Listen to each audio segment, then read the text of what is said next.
Assalamu alaikum wa rahmatullahi wa barakatuh. A yau kamar yadda kuke gani za mu yi iskirin na ɗaya. Akwai strawberry a nan da kuma ayaba, sai kuma askirin vanilla, sai sukari nan za mu sa, sai mu sa askirin vanilla kamar roba ɗaya ko biyu wanda ya danganta muna da, sai mu dafa su waje ɗaya. Roba biyu zan sa a nan yadda kika ga tana da ɗaya ina ɗaya tana da ɗaya na miki to kuma biyun ya miki to za mu rufe yanzu.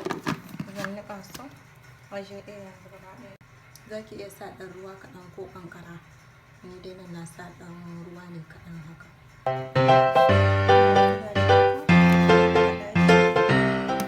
Na sa shi yanzu zan zo in zuba a nan,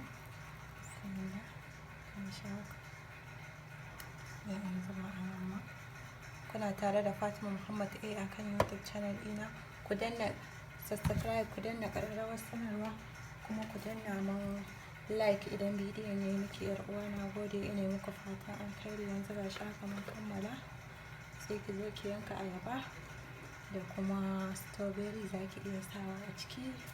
Kuma bye bye, sai mun ji ku.